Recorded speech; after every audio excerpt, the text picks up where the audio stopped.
Hello everyone, and welcome to another episode of Bravo Tea with Jared B. We have another episode of the Real Housewives of Atlanta for you. The ladies are heading to Portugal for a healing trip, says Sheree, but will there actually be healing? And we have the season 14 premiere of the Real Housewives of New York, and these girls are bringing it. They're bringing a brand new energy, something fresh, something original. They are not trying to be anything but themselves, and I greatly appreciate it. Listen, I would have normally recapped Crappy Lake on this episode, but I had a company outing at a Braves game, so I did not get to watch and recap, but don't worry. That's going to be on Friday's episode of this recap, Bravo Tea with Jared B, Crappy Lake, and the Real Housewives of Orange County on Friday's episode. Not only that, for all those Below Deck fans out there, I am interviewing Alex Propson from season 4 of Below Deck Sailing Yacht. So Friday, we're going to have 2 episodes. We're going to have the recap of Crappy Lake and Real Housewives of Orange County, and we're going to have a separate interview that is also going to be recorded for you to watch on YouTube with Alex Propson, and you can also listen to it everywhere you can listen to a podcast. So let's get into today's podcast episode.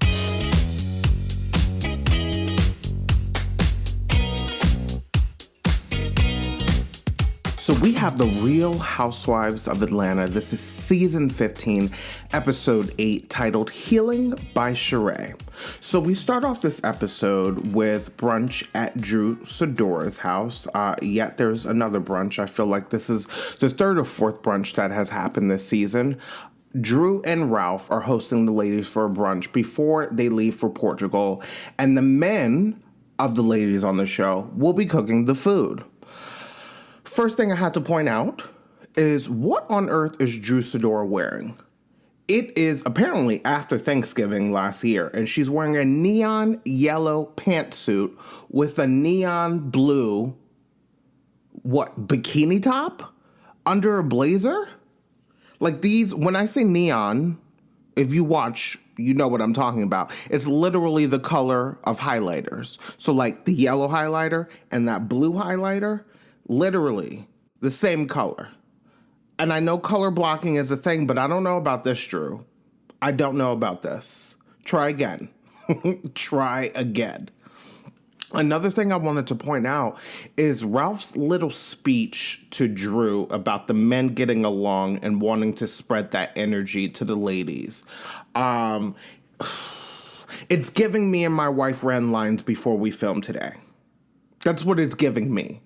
And one thing that I have always felt about watching Drew and Ralph and their scenes is that everything feels rehearsed. And now even Drew in her confessional says throwing this brunch for the ladies feels out of left field because she rarely sees him cooking in the kitchen. So even Drew feels like this is a bit performative, but Drew decides to believe that it's a kind gesture of Ralph showing up for her. No, Drew, that's not it. What the real issue is that you're about to go to Portugal, your husband's about to go to Vegas, and based on what I saw in the previews for next week, the producer that was oiling your husband down in your music video is the same producer that asked your husband to perform in Chocolate City, which is the Black Magic Mike show in Las Vegas. So I think what it seems like to me is Ralph is trying to butter Drew up before she leaves for Portugal and before he leaves for Vegas. So he's like, let me do a kind gesture for my wife before I go to Vegas and start creeping on her. I think that's what's actually going on. But, allegedly, I don't want to be sued, even though I'm nobody at this point. I don't want down the line Drew Sidora or Ralph listens to this podcast episode and, I get sued for defamation. So allegedly. I gotta do it. So all the ladies arrive and they're sitting around the table. Sanya and Sheree ask Marlo, how are things going with Scotty? Marlo's like, things are going well. I'm having a good time. But in Candy's confessional, she says that she's met Scotty before and didn't see him as Marlo's type because Marlo doesn't like to have sex, but instead likes to have a man spend money on her before the sex happens. And Candy says, whore behavior. Listen, Candy and the rest of the ladies of the Real Housewives of Atlanta, I'm going to need you guys to come up with better insults about Marlo Hampton, other than calling her a whore, a hooker, a criminal, prostitute, all of the above. You guys have been saying the same things about her for like over a decade at this point. It's not original. It is low-hanging fruit. None of what they're saying about Marlo is shocking at this point because we've heard it before. Come up with something new. Please. Now, Kenya is shocked to hear that Drew was cast in Todd's movie instead of her. And then Drew has a shady confessional moment and says that the last movie Kenya Moore was in was 22 years ago. But that's not true because I did go on Kenya Moore's IMDb page, and the last movie she was in was, I believe, Sharknado 4 in 2016. So that is not true, Drew. Now, if you're wondering, yes, Kenya Moore has acted before. Even I have seen Kenya Moore make guest appearances in movies and television shows. Like I said, I went to her IMDb page, and pretty much Kenya had guest speaking roles on the movie Waiting to Exhale, which stars the legendary and late Whitney Houston, Loretta Devine, and of course, the one and only Angela Bassett. So Kenya Moore was in Waiting to Exhale. She was also in a movie called Deliver Us from Eva, starring Gabrielle Union and I believe LL Cool J. She also made an appearance on LL Cool J's sitcom back in the day called In the House. I remember that show, In the House. That was one of my favorites as a kid. And then she also made an appearance on the Steve Harvey Show and, like I said, Sharknado 4. Among, other movies Kenya has been in, but I've never seen or really heard of them. So Kenya has acting experience, but I don't think Kenya Moore nor Drew Sidora would be at the top of my list to cast as a lead in my movie. No shade. But, I want an actor. And yes, Drew Sidora has been in things, she'll tell you. She was in The First Step Up. She played T-Boz in the TLC movie on Lifetime. I believe she also was on this show called The Game that originally started, I think, on UPN, went to the CW, got canceled, then went to BET. And then after Tia Mowry and the other guy who played Derwin, her husband on that show, they left the show. And then I believe Brandy, the singer, and Drew were casted on that show. So I think that's the last thing I saw Drew in. I honestly, I didn't really watch The Game after Tia Mowry left because I watched the show for Tia Mowry. So, yeah. But... following along with my notes. So Kenya gets a FaceTime from her boyfriend, Roy, and then we find out that Marlo has been on a date with him. So Kenya steps away from the table to have a conversation with him. Marlo says that Roy slid in her DMs, and yes, she has the receipts to prove it.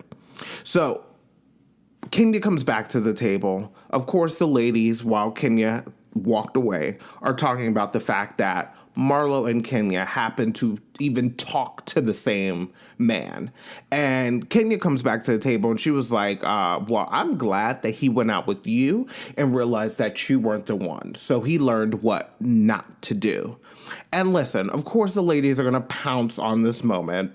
The ladies heard this tidbit of info and started cracking jokes about Kenya and Marlo dating the same man. And then Candy starts laughing. And I think Sanya said, Candy, what you laughing at? And she said, I'm laughing and thanking God it ain't me today. Thank the Lord.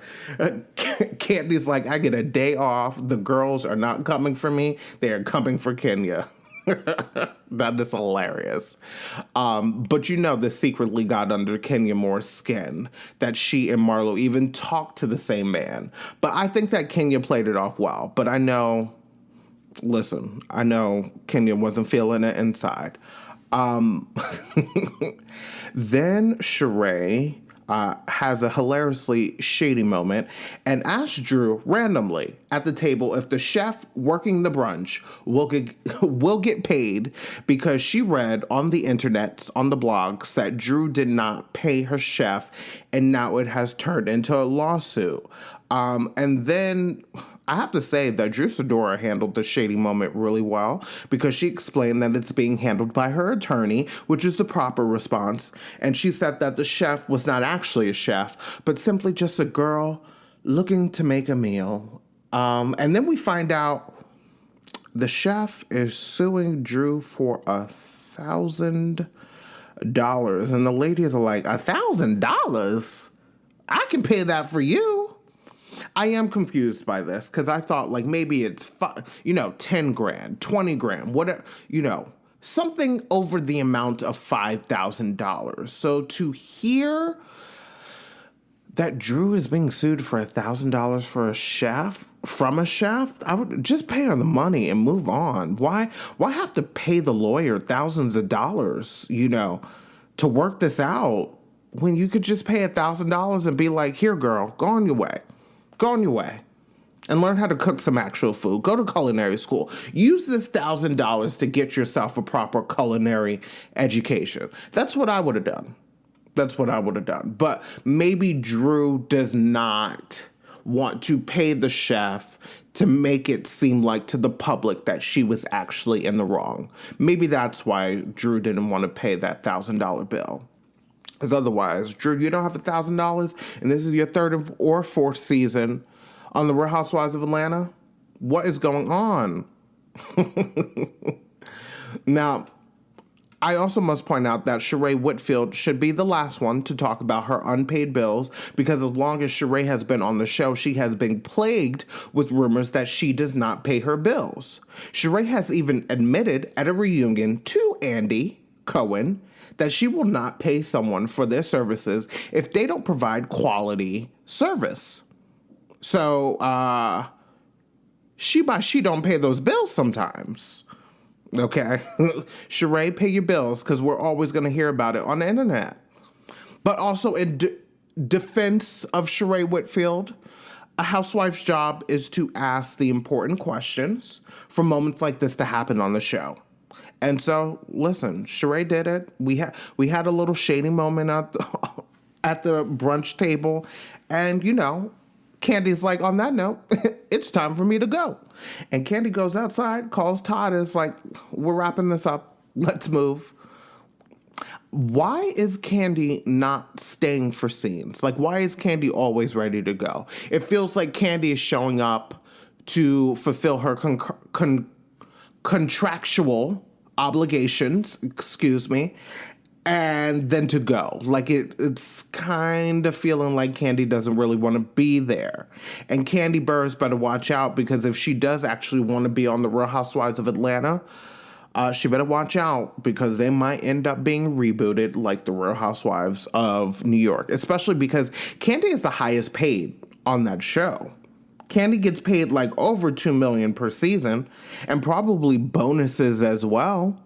And so Candy, listen, ratings are low. So if the show is not making an ad revenue, what they are paying all of you guys, something has to happen.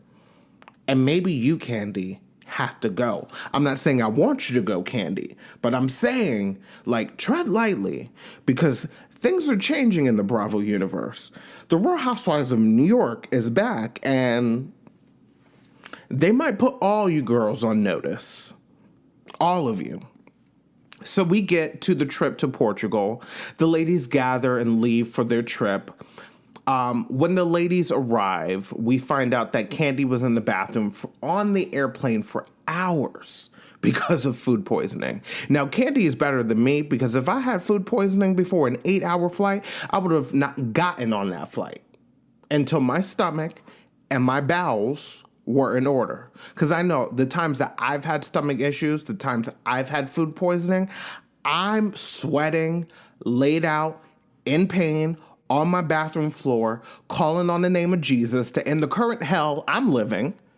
And you can't do that on an 8-hour flight to Portugal. So my hat goes off to Kandi because she's better than me. So maybe Kandi does want to be there really, really badly to endure food poisoning on a flight to Portugal.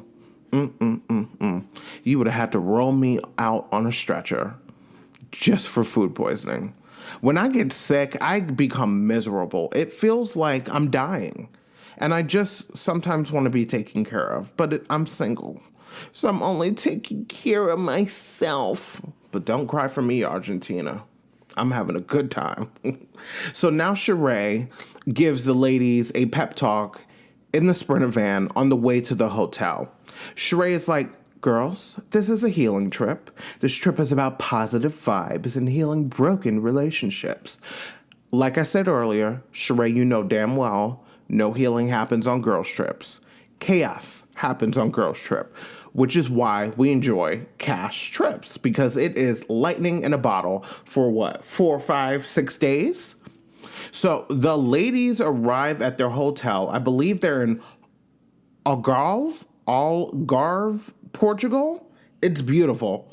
They're right on the coast. And now I want to go to that part of Portugal. I've only, of course, heard of Lisbon. But listen, I will check out Algarve, Portugal. And I have to say, Kingdom, please take some notes, because this is how you do accommodations for a cash trip, even if it's to Birmingham, Alabama. So the ladies, I believe, are chilling in the lobby or maybe like sitting down at a restaurant in the hotel. And we find out that Ralph is in Vegas performing in the show Chocolate City, which is like the Black Magic Mike. And Drew says in her confessional that she can't help but wonder what Ralph is doing in Vegas. Listen, if I were you, Drew, I'd be wondering what Ralph was doing in Vegas as well. Because we still don't know what Ralph was doing in Tampa, Florida for 3 days when he decided to leave the house and his kids without telling you to go to the beach. Because he needed some quiet time. Meanwhile, he is married. Meanwhile, he has kids. And meanwhile, he passed several beaches to get to the beach in Tampa, Florida. So listen, just simply based on the fact that your husband disappeared, you know, and you couldn't get in contact with him, and now you were in Portugal and he is in Vegas, I would be concerned too. And I think this is why we saw some of the emotions at the end of the episode from Drew. I think we're starting to see cracks in the foundation of Drew and Ralph. But then Sanya says something funny. I feel like this is the first moment that Sanya has been on the show that she's made me kind of laugh. Sanya says, well, ladies, let's get ready to hit these streets to see who gets recognized first, so we see who's really worldwide. And if you don't know what Sanya was referring to, that is a nod to last season when Marlo and Kandi got into an argument after Marlo said that Kandi is only known in Atlanta. And Kandi was like, bitch, I'm worldwide. Now, listen, to end this, I don't know if the ladies walk through the streets of Portugal if Candy's going to be recognized by people. You know, I don't know if are people in Portugal watching the Real Housewives? I know they have access to, there are other apps. Excuse me, I have to get some water. My throat is drying out. Lord have mercy.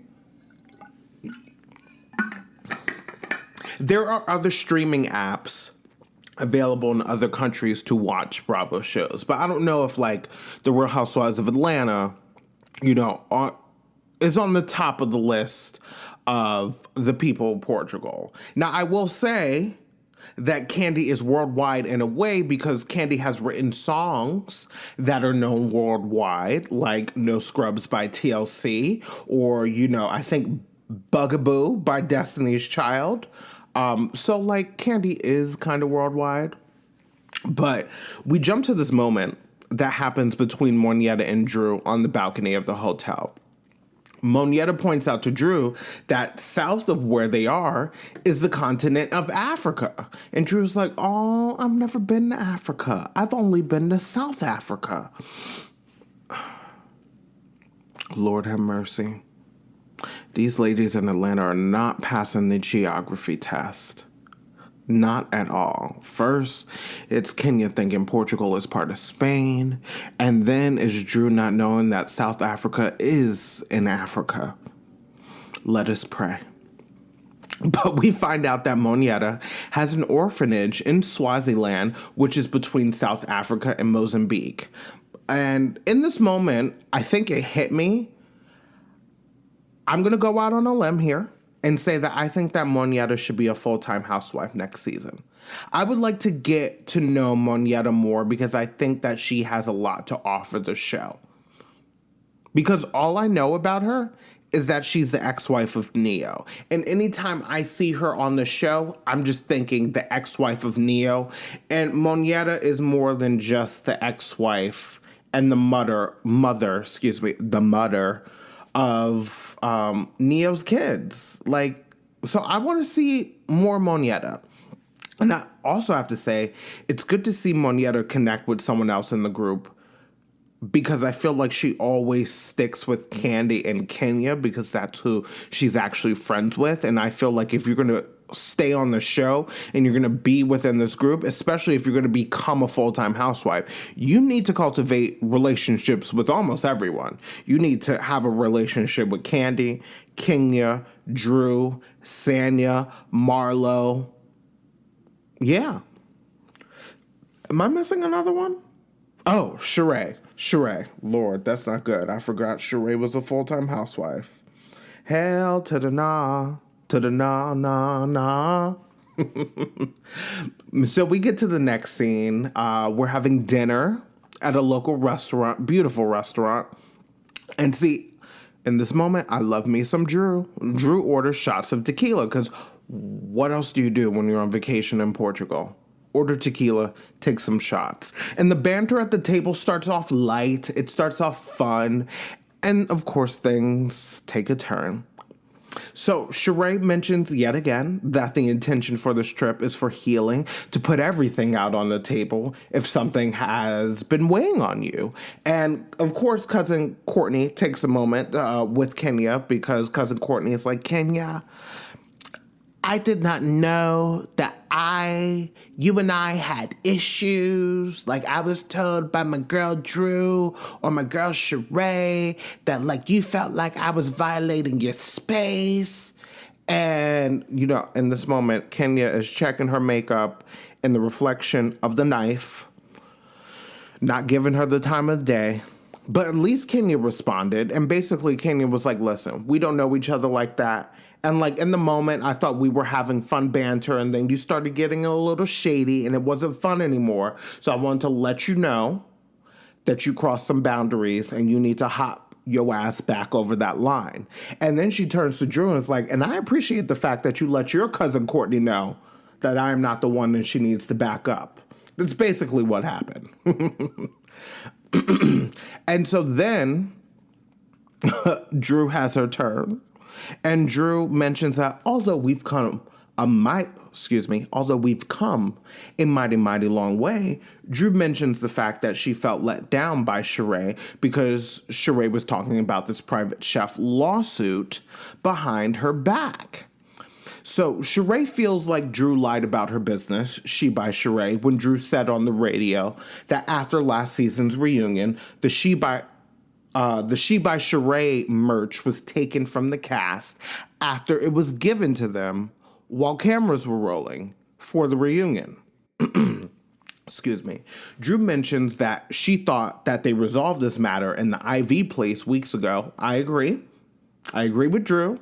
Not only did this conversation happen weeks ago, but at this moment, Kenya and Candy confirmed that they were told to give back the She by Sheree merch. Sanya said that she didn't get any She by Sheree merch, but Marlo and Marlo in her confessional is wearing She by Sheree merchandise. Marlo's like, I got all my stuff. I got some shirts. I got some hats. I love my She by Sheree. But apparently Marlo has a connection at She by Sheree, or Marlo actually purchased She by Sheree. And listen, the other ladies, they didn't get no merch. But I mean, listen, if Drew is saying that they had to give the merchandise back, if Candy and Kenya are co-signing, I'm sorry, Sheree, but I'm inclined to believe what Drew is saying. Maybe you had samples of your merch that you wanted to show on the reunion to show that, you know, She by Sheree is up and running and waiting for sales. But the truth of the matter is that all you brought on that reunion was all you had in merchandise. Maybe all the stuff was not made at the time, and that's why not She by Sheree. That's why Sheree Whitfield asked for the product back. So listen, I'm on Team Drew with this one, and I usually don't claim teams. I think this is a first. I'm Team Drew with this. But let me tell you something. In this moment, I feel like Drew gathered Sheree all the way together after saying, how you doing a trip about healing when you can't even heal your damn self? And I was like, ooh, ooh, ooh. And then the table got really quiet. People's eyes were moving all around their heads. Because, yeah, Drew was right. You know, in that moment, I need a healing for my soul. Give me a healing for my soul. Shout out to Kelly Price, the songstress.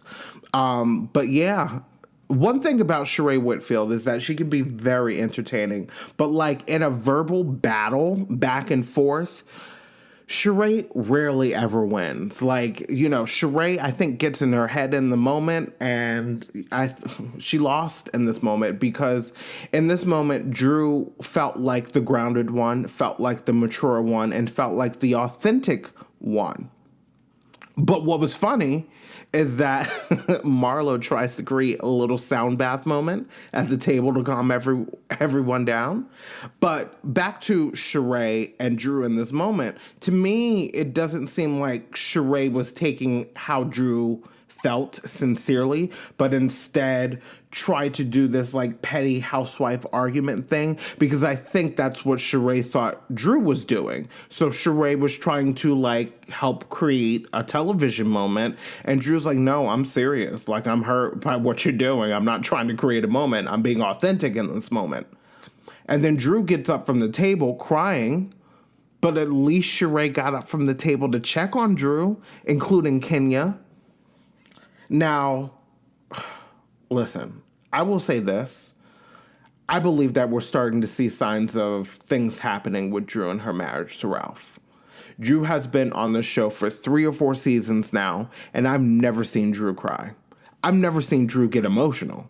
Usually, when conflict happens, Drew is ready to take it to the mat because she's like, bitch, I'm from Chicago, Chirac. And we also see Drew express some concern when they arrive to the hotel about what Ralph is doing in Vegas while she's in Portugal. So I think we are starting to see some things. And I also watched a clip of next week's episode, and Drew also shares the fact that the producer that wanted to cast Ralph in the Chocolate City Magic Mike show in Vegas is the same person that was rubbing oil on Ralph for Drew Sidor's music video. But like, also Drew, like, this is your music video. This is your business.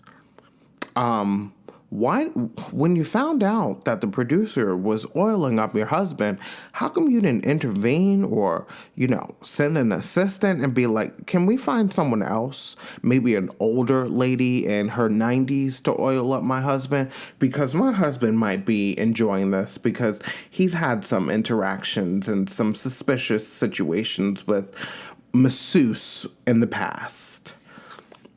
That is the Real Housewives of Atlanta.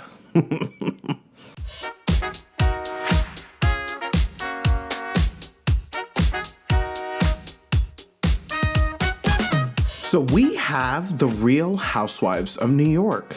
This is season 14, episode 1, titled New Era, New York. So before I start on this recap and discussion, I have to say that I didn't realize how much this franchise meant to me until the season premiere on Sunday night.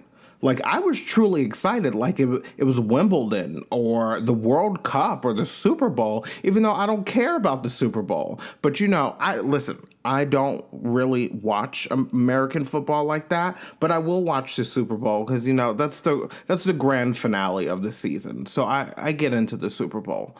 But I didn't realize I felt this way until the season premiere of Real Housewives of New York, because the Real Housewives of New York introduced me to the world of housewives, because as you know, the Real Housewives of Orange County came before, but I didn't watch that show. I don't really think I ever heard of it until I started watching the Real Housewives of New York. RHONY was my favorite franchise out of all of them for several years, and I was deeply disappointed in season 13, especially how certain conversations last season were handled. And I don't particularly appreciate the fact that we didn't get a reunion to address the major things that happened throughout season 13. I also don't like how the fan base blames Ebony K. Williams for ruining the show when she showed up as her authentic self and confronted certain issues about race, which was actually happening at the time in this country. And some of the Bravo fans were getting a little fragile, complaining about not wanting to hear about politics and race on this show when it's a reality show, and the reality is that those conversations were happening not only in the United States, but around the world after the murder of George Floyd. But let me tell you something. Some Bravo fans, they could not handle it at all. Were on social media complaining, ratings dipped down to numbers I had never seen before for the Real Housewives of New York. So after Bravo announced that they were rebooting the show, which shocked me initially, excuse me, but at the same time I wasn't surprised because the Real Housewives of New York, in my opinion, started going downhill after season 10. And the truth of the matter is, the Real Housewives of New York never truly represented the diversity that exists in New York City. I've said this many times before. I'm from Long Island, New York. I have family in Jersey. I have friends in the city, and I visit New York City often, even though it's not as often as I would like to go. New York City is the most diverse city in this country and one of the most diverse cities in the world. You can find every race, ethnicity, language, creed, and religion represented in New York City, and it's about damn time the show reflected that. So with all of that being said, after watching the season premiere last night, I want to applaud Andy Cohen and Bravo for taking a chance on the Real Housewives of New York, despite the nonstop nasty and bitter comments from Bravo fans on social media. Now let's get to my recap. So this cast consists of Brynn Whitfield, Jenna Lyons, Jessel Taank, Sai De Silva, Ubah Hassan, who is the cousin of Chanel Ayan from the Real Housewives of Dubai. And last but not least, we have Erin Lichy. So we start off in Brooklyn with Sai De Silva. And I have to point out that I believe that this is the first housewife to live in Brooklyn since Alex McCord, the legendary Alex McCord, and of course, her husband Simon, and, Johan and Francois. Johan Face Alex, Johan Face. Remember that? Season 3, Scary Island. Kelly Bensimon is taking pictures of the ladies on the beach. And Kelly's like, Johan Face Alex, Johan Face. Johan Face. How sad is it that I am literally able to go back into the archives of the Real Housewives and just bring up these random scenes? But listen, that's when I think of Alex McCord, I think of, Johan Face Alex, Johan Face. So, listen, OG Real Housewives of New York is over. So we are introduced to Sai De Silva and her family in Brooklyn. She is a Brooklyn girl, born and raised. And I have to say, if I ever became rich, I would buy a brownstone in Brooklyn. If I'm going to buy a home in New York City, it's going to be a townhouse because you get more space. But my biggest concern about having a townhouse in New York City is strangers walking up the stairs in my stoop to look in my home, like Sai just mentioned, that people do to her. But then we have Auntie Brynn Whitfield, and she comes to visit, and Jessel is on the way with her mother and children in tow. So now the ladies are at Sai's, and they're discussing this dinner drama, and Brynn says that she wouldn't die at Catch because it's not 2005, and she's not a D-list model, and she said that she would rather go to Olive Garden. So yes, if everyone's wondering what restaurant name they were bleeping out, the name of the restaurant is called Catch, which I have heard of before. I have never been there, but Catch was a hot spot in 2010, 11, 12, and it's not a hot spot, of course, at this moment in 2022 at that time that they were filming. So Brynn says that maybe if she was drunk enough, she would take friends from out of town to Catch if they were from Florida. I'm like, uh-oh, Brynn is out here throwing funny and bubbly shade at Catch, the restaurant, and the state of Florida. And then we are introduced to this drama called Cheesegate. Now, you guys may be wondering also, why are they bleeping out the name Catch and not allowing the ladies to just say the name? And it's probably because Bravo wants to avoid a defamation lawsuit that has their cast members in the city that Catch is located in trashing the restaurant, saying I would not be caught dead at this restaurant. And so if I were production, I'm like, maybe we should bleep their name out, because I don't want to get a letter from Catch. I don't want to get sued by Catch saying that we're ruining their business because this national platform, the Real Housewives, is trashing my restaurant. So I think that Bravo did the same thing, but I believe that maybe production should have stepped in and been say that restaurant instead of Catch, so we don't have to bleep things out so many times throughout this whole episode. But like I said, we're introduced to this drama, Cheesegate, and apparently Sai wasn't too impressed by the fact that all Erin had to eat at her home was a charcuterie board, and Sai thought, allegedly, that was weird. And listen, I love a petty drama about a charcuterie board, but let me tell you something, Sai. Let me tell you something. I love a charcuterie board, okay? And I can hook one up. I'll give you all the cheeses, some pepper jelly, some fig jam, some red wine jam, all the nuts you like, some fruits, the meats, okay? Meat lovers. If you create enough of a spread and give your guests enough alcohol, they won't need a full meal. They might be a little gassy the next morning if you're lactose intolerant, but they won't need a full meal.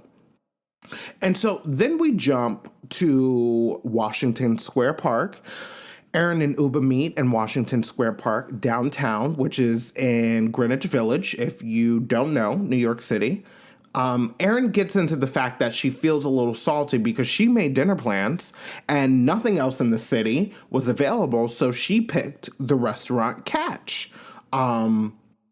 And one thing I know about New York City is that people are always talking about the next best bar, the next best restaurant, the next best hotel, the next best spot to hang out, the next best brunch spot. And when buzz about that place dies down, it's no longer cool to go to that place. It's very Gossip Girl in a way, but Sai and Brynn apparently ditched the group dinner at Catch to go to Casa Cipriani, which is at the South Street Seaport in the financial district, and Erin found it obnoxious and shady. We also find out that there's going to be a girls' night. Woo! So we get to the home of Jessel, and I have to say, Jessel's apartment is pristine. Her apartment's in Chelsea, which is also downtown. Her apartment's pristine. And I'm shocked that Sai and Jessel have so much white in their home, like white couches, white furniture, white blankets, white cabinets. Like, yo, you guys have kids. That's brave. I'm a single man with no kids, and I would never get a white couch or white furniture because I will trip and drop something or spill a glass of wine, red wine, which is why my couch is dark gray. Like, also, I have light gray walls. So because I have light walls, I like to juxtapose that lightness with some dark, colorful furniture to balance the space. But yeah, I would never, listen, I have white cabinets not in my fridge. I have white cabinets in my kitchen. And listen, I dread it because I always have to clean them down because, when I cook, I'm splashing things, when I'm doing dishes, things splatter. So I wouldn't have white cabinets. So listen, kudos to Jessel and Sai for maintaining their interior aesthetic despite the fact that they have young kids. But Jenna Lyons comes over and we find out that Jenna is hosting girls' night at her place and asks the ladies to wear gold, khaki, black, or all of the above.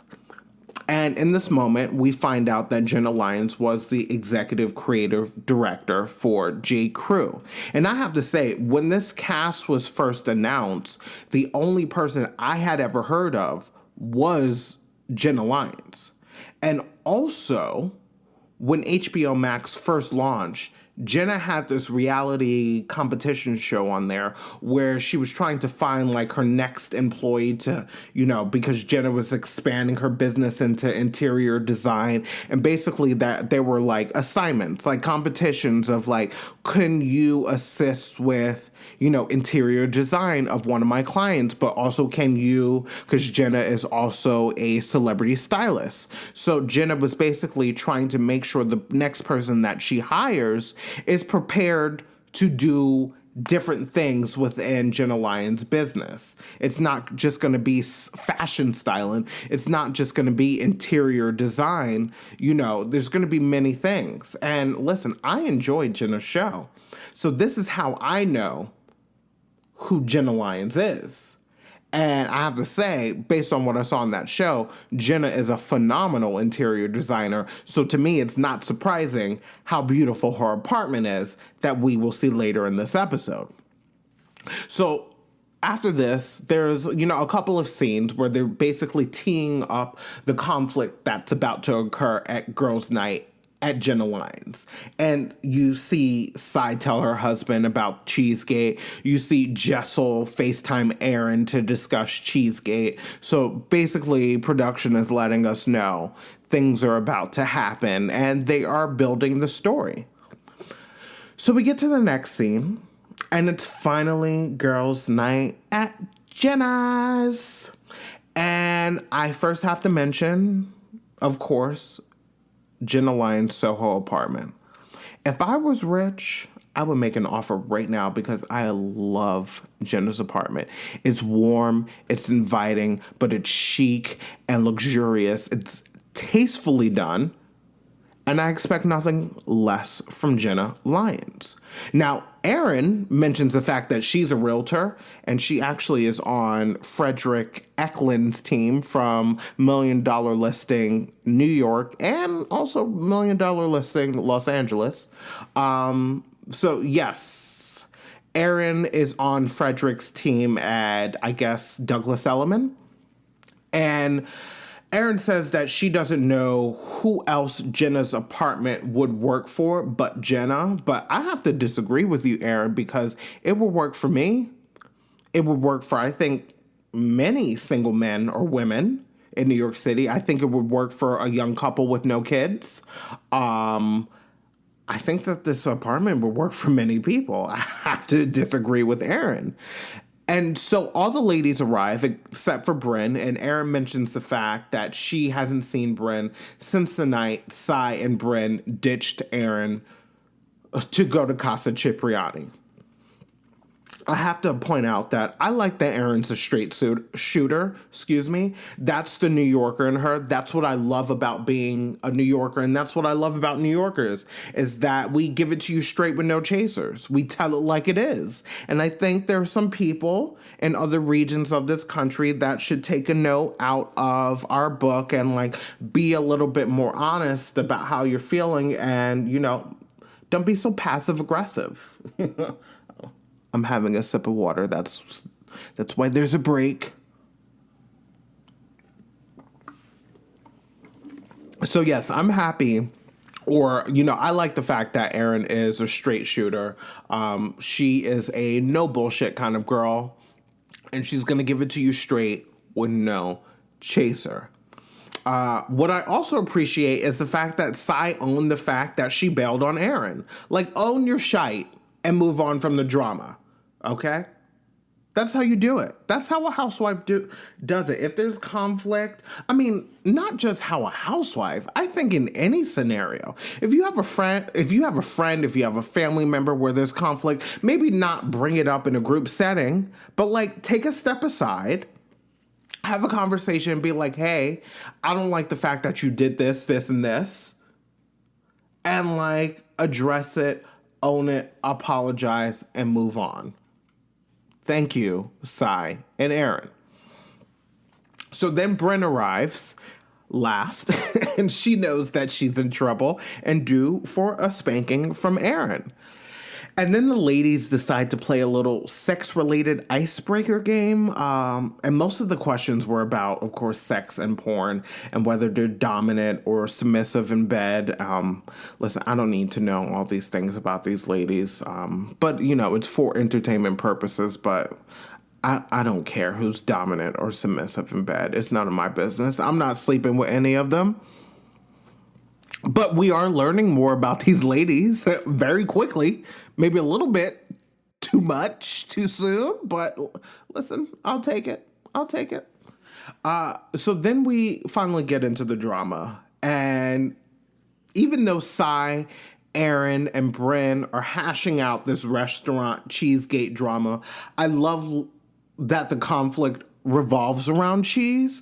I love that these ladies can disagree and not hit below the belt yet.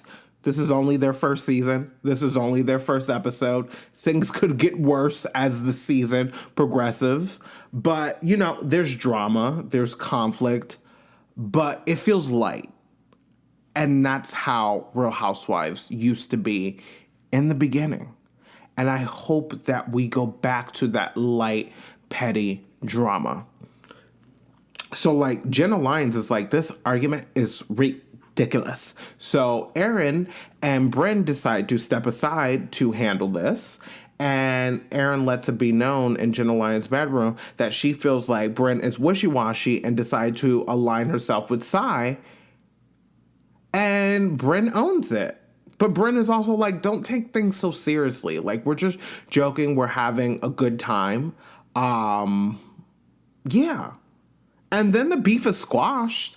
And then Erin and Brynn go raid Jenna's closet.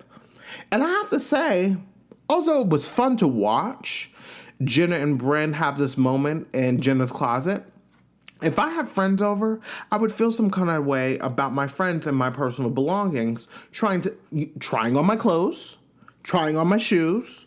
Like, if you know me, I don't even go in my friends' bedrooms, even if they invite me in a non-sexual way into their bedroom. Just want to clarify. I don't want y'all to listen to this and be like, ooh, Jared's friends are inviting him into their bedroom? Is there like a cuckold happening here? I can't believe I just said that. Not a cuckold. Ooh, excuse me. But yeah, listen, if I had friends over and I found out they were going through my closet, trying on my stuff, going through my stuff, I would be like, absolutely not. Hell to the no. Okay? Have some class. You don't go through people's personal belongings. Not at all. But that was the Real Housewives of New York season 14 premiere. And I have to say that I enjoyed this episode. I think this was a great introduction to the group. And I know this is only the first episode of the season, but I have high hopes for these ladies.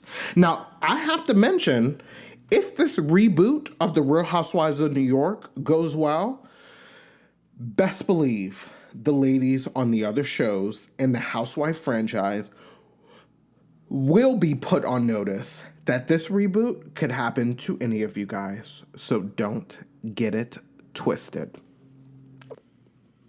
That's all the Bravo Tea I have for you today. Thank you so much for continuing to support the podcast. You can find us on Instagram at Bravo Tea with Jared B. You can find us on Twitter at Bravo Tea with JB. You can find us on TikTok at Bravo Tea with Jared B. You can also find us on Threads at Bravo Tea with Jared B. Continue to support, continue to subscribe, give us a review, tell your friends, your family, your neighbors, tell your cat, tell your dog, listen to the podcast. I have another episode coming up for you on Friday. Listen. I'm interviewing Alex Propson from Below Deck Sailing Yacht. That interview is going to be recorded tomorrow, Wednesday. And that interview is going to come out on Friday. I have 2 episodes coming out on Friday. So it's going to be the recap of Real Housewives of Orange County and this week's Crappy Lake. And then we're also going to have the interview with Alex Propson as a separate episode, and you'll be able to watch that on YouTube as well. I'm excited. I'm nervous. Big things are happening for the podcast. I'm so excited. Thank you so much for the support. Have a good one. I love you for listening. Good night, or good day, or good morning.